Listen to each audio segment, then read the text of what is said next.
All right. So I think the difference is that, first of all, the underwriting spots are maximum 30 seconds in length. They have very specific language. I agree with you that some of them have started to sound a little bit more like what you would hear on commercial radio. But, you know, for example, it says, The Pulse is brought to you every week by blah, blah, blah, blah, blah. Programs on radio in the 1950s. Right. However, to me, it's a difference between that and making something look like it's a news story that is really an advertising. So to me, as a listener, and I listen a lot, the underwriting spots have different voices. You don't hear my voice on the underwriting spot. It's a different person who is not a reporter. We have the underwriting department is a totally separate department, and we have very clear guidelines. So for example, if Independence Blue Cross is an underwriter of the Pulse, and I do a story that involves Independence Blue Cross, we have to disclose at the end of our story, and we always do, we say, Independence Blue Cross is an underwriter, or so we make that very transparent. It's not always an easy relationship, but I do feel that the two things sound and feel totally different. That's different than coming, you know, producing a story that sounds like a news story, but it's really an ad. So that's where I hope the distinction will always be.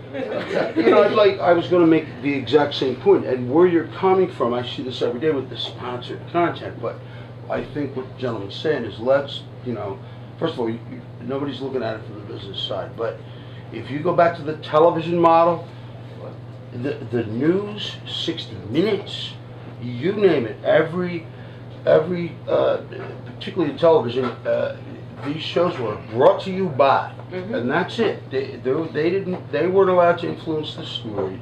They didn't have any say in the content.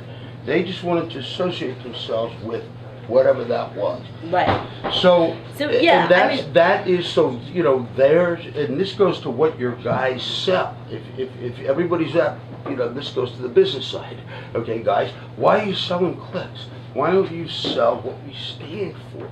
If you look at and sell the idea, if you would like to associate yourself with us millennials in Fishtown that have lived here all our lives or whatever, because you guys keep making millennials this monolithic group, I don't think it is. That's mistake one. But you know, you got to look deeper. But people will pay to associate themselves with something that has a perception of being cool or hip, and particularly people that are outside that millennial group who are trying to figure out this monolithic group. Man, we got to get in with them. Well, let's just, instead of selling them a click, you know, your salespeople have to try to get them to sponsor your content, whatever you produce.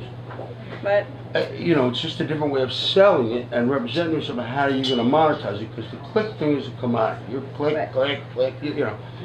But I mean, something, if I may, something I would like to put out there is that, to me, advertising on some level, or underwriting as it's called in my world, is more honest in that there's a clear separation, and it's guided by very different, you know, we have people in the underwriting department and people in content, and it's totally separate worlds.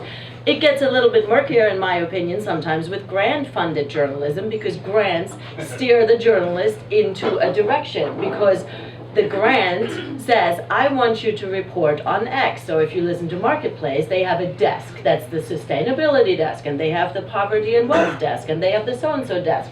I was on the behavioral health desk.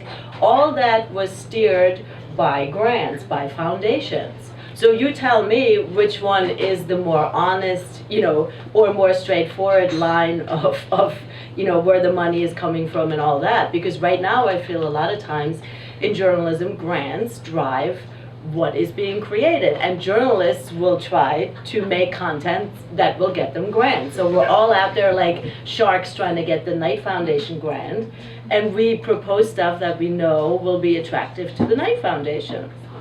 That creates some other issues, but that's another issue.